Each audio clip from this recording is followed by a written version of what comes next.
everyone, I'm Stefany with Exeter Real Estate, your local real estate expert, and welcome to my channel, Steph Sells NWA. And I'm going to be introducing my newest podcast, Steph Sells NWA, which will also be on my YouTube. You should be expecting 2 to 3 videos a week, 1 to 2 for the podcast, and then just a regular YouTube video, whether that's a property walkthrough or something else. It's going to be all things real estate, so I'll definitely have guests on my podcast that I'm going to be asking questions, and we're going to have conversations about real estate. I cannot wait. It's going to be so much fun. For my first guest, I'm going to have my husband. He's been a great real estate agent for more than 10 years, so he has the experience, and he's going to be answering some questions for us, so stay tuned.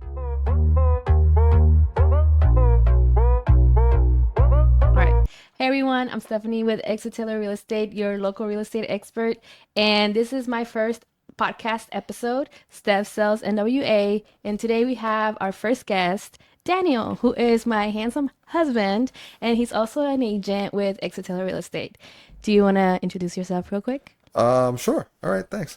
So I'm Daniel Naranjo, another local expert here in Northwest Arkansas. I've been an agent for 15 years. You can see my sign behind us here. Got a little advertising in. But yeah, I'm excited to be the first person on your first podcast. I'm excited too. So we're going to have some questions. We're going to talk about first-time home buyers and then also relocating to Northwest Arkansas. So let's go with the first question. What are the most common challenges first-time home buyers face, and what can they do to overcome them? All right, so it's 2024. So the most common challenges that home buyers face are down payments. You know, I think a lot of times they get scared of what the down payment should be or how much it's going to cost with closing costs, because that's an extra fee people don't think about. The bank does charge you to buy a loan, okay? And normally that's about like a 2.8% cost on top of whatever your down payment was going to be. So people don't have the money for that. So how do you get it? You know what I mean? Mm-hmm. So a good way to get it is to ask the seller to cover some of your closing costs, because a lot of sellers have a ton of equity and the market is in a position right now where people can like negotiate, where there's not like a bunch of multiple offers. Homes are sitting on the market a little longer. It's more of a what I call a normal market at this time, right? So my advice is, if you're going to go and rent a home, say your rental cost is going to be $2,000 a month. Well, you're generally going to have about $6,000 to bring to that rental, right? Well, if you have a credit score 620 or above, you should be talking to a lender, seeing what you can be approved for, okay?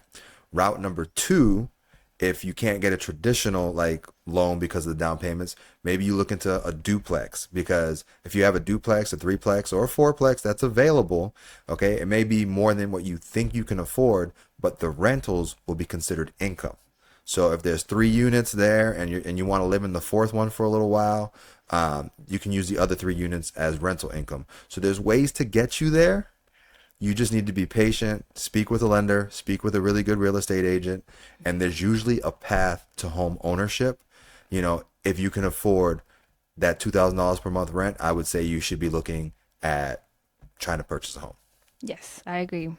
You know, you're used to the rental process if you've been doing it. So, you know what to expect. And when you don't know what to expect, there's more fear involved. And then you start thinking, oh, there's all these thousands of dollars. But literally, if say you qualify for a rural development RD loan, okay, that is a 0 down loan. Okay, so that's 100% financing. The bank will finance 100% of the home. You're going to pay for an inspection and for an appraisal. It's going to average maybe $1,000 for those 2 things combined. So for $1,000, if you have a 640 credit score or higher, guess what? You can get into a house. Yeah. So like people just don't know these things. Yeah, and that was literally like my first client. It was a first-time home buyer, and she bought a house below 250, you know, and she only paid like maybe $1,000 to get into the house. Shout out Cassidy. Everything. So yes, it was a great deal. I'm sure she still loves her, you know, her house, but I'll be here when she's ready. But like for her, she was a first-time home buyer, and she was on her own. Yeah. So she did it all by herself. So it's definitely possible. It is. It's just you need somebody that can hold your hand through it, like you said sometimes, you know? Yeah. All right. So the second question, what are some key things first-time homebuyers should look for during property tours, and what should be red flags? Okay. So whenever you're looking into a home, you're going to have a needs list and you're going to have a wants list, right?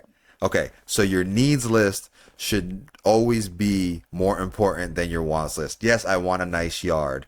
Yes, I want to be in the best neighborhood, right? But you need 3 bedrooms, 2 bathrooms, right? And so, but if you go and you see a 3 bedroom, 2 bathroom home that is tore up from the floor up, cracks in the walls, leaky pipes, smells funny.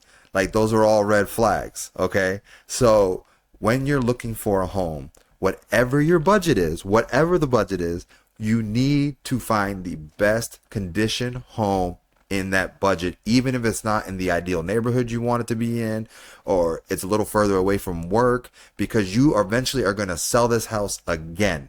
And if you purchase a home that you have to put money into and you don't have those funds, it's just going to deteriorate further, right? So the number one goal for you as a first-time home buyer should be to purchase the best possible home for your budget. So you would recommend a move-in ready home instead of a fixer-upper, unless you want to do that Unless you have the project. requisite skills, like you're a contractor on the side, or you know you do this on your daily work, there is no point in you moving to into a home, putting these funds down, and then having to fix up the home you live in. Nothing is worse than having to fix up. You've had a long day at work.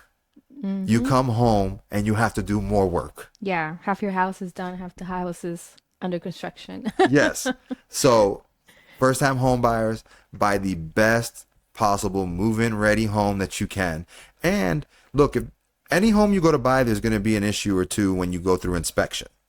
Be mentally prepared for that. It's not a freak out session, okay? If you have a good agent, they're gonna go over the inspection report with you. We're not legally supposed to like make recommendations or anything like that, but the inspector is going to have a summary of what is most important. And out of the list of what's most important to have repaired or looked at or inspected, we're going to recommend professionals for you to have go in and look. Most professionals will do the look for free, you know, and then hope in hopes that they'll get the work on the other side, you know, like with the seller.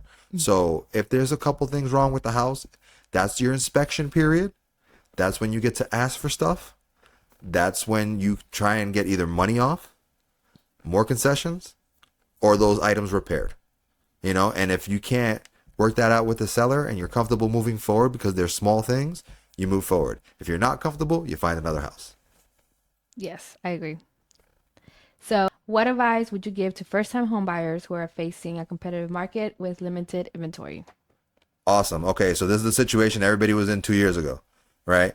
Thankfully, we're not in that situation now. We do have limited inventory still, but because rates are still around that 6% point right now, I think it's like 6.2 or something right now, there's not as many buyers in the market. So if you're looking to buy, now is a great time because you can get deals. You know, people will negotiate. Like on average, I'm saving 25K a house right now. Okay. So like a house is listed at 325, we're going in, we're offering 3, and we're getting $5,000 in closing costs on top of it. And people are giving it to us because their house is sitting on the market for 60 days. Yeah, and You we know? don't know what it's going to look like 6 months from From now. yeah. Right. So rates are supposed to drop and all that over the next 6 months. We'll see what happens. But back to your question. So if it's a competitive market, okay, the less things you can ask for is going to make your deal look better. Okay. If you can close faster, that is also going to make your deal look better. So less concessions, which means closing costs, price reductions. If you need closing costs, add them to the price of the home. If the house is $250,000, you're approved for $270,000, and you need closing costs, offer $260,000, get $10,000 in closing costs towards your loan. Yes, your house costs a little more. Yes, you're financing that. Again, you're only going to be there probably 5 years before you either use it as a stepping stone to get an investment property, or you're going to cash out your equity. You're going to move on and get the house you actually want. It's a lot of times people will be like, oh, I'll just rent. But then they're throwing away all that money, right? Yeah. Because you don't get anything back from the rental. No, it's 100% interest. It's Exactly. not, you don't, yeah, like I said, you don't get anything back. You don't get anything back. You're paying somebody else's mortgage. So add the $10,000 to your loan. You know what I mean? It's gonna maybe charge you 200 more a month or whatever for it, but all your closing costs are covered. You're getting into the house for what you can afford. Just makes a lot more sense, and the seller's getting a higher sales price at that point. So it looks better to them, and they're not giving you anything to get what you need into the house. So that's my advice. Yes, that's good advice. I agree. So now we're going to talk about relocating to Northwest Arkansas because you've had clients that have moved here and moved away also. Yes, But my good friends, move we'll away. talk about the people moving here. And Okay. so the first question, what are some key factors to consider when moving to the area? Like popular neighborhoods, proximity to amenities, school districts, anything like that? Generally, school districts are really good in this area, whether you're in Rogers School District, Bentonville School District, Springdale. A lot of money gets pumped into the schools. So, you're not going to really have an issue with the education department, in my opinion. My kids love their schools. They have all types of, like our oldest son, for example, he's on the, what is the video game team? Esports. Esports, thank you. He's on the esports team. Brody plays basketball, and CJ loves soccer. So there's something for everybody in terms of that type of stuff in the public schools. The amenities, like I enjoy parks, trail systems, going on hikes with you. So all that is available here. You have Tanyard Creek in Bella Vista, which is a great place to go hiking.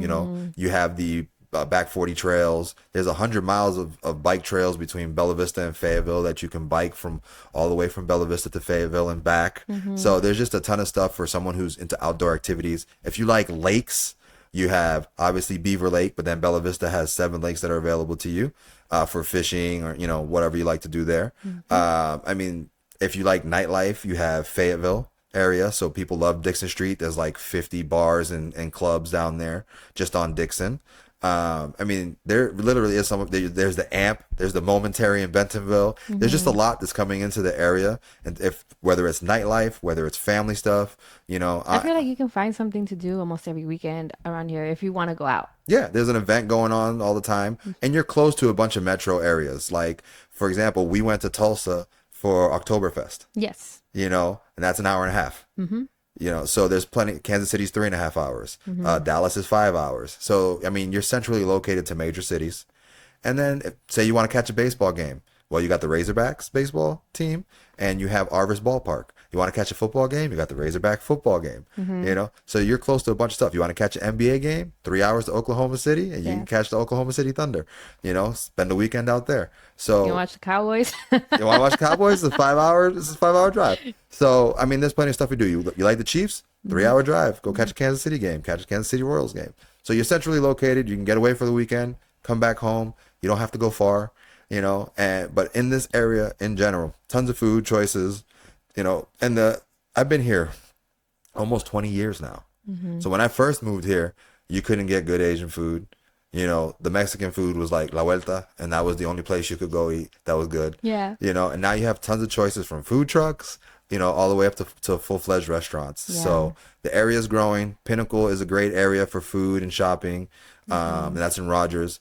I can keep going on and on. If you want to see the museum, you have the Crystal Bridges Museum that also has a walking trail behind it that's really pretty with all the maple trees and everything. Yeah. So just tons of stuff to look at, tons of stuff to enjoy.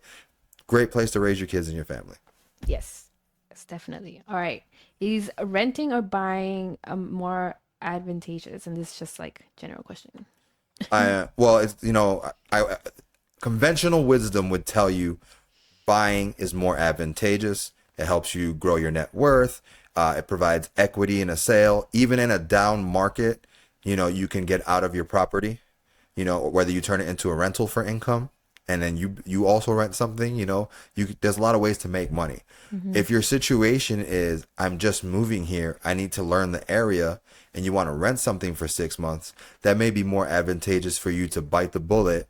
You're spending that limited amount of funds for 6 months while you search for the right home rather than investing a lot of money into the wrong place. Yes, because I've seen a lot of people ask questions moving here. Well, in the mom groups, hey, I'm thinking about moving to NWA or back to NWA. I haven't lived there in so many years. How has it changed? Is it better if we rent or we just buy, or where should we live?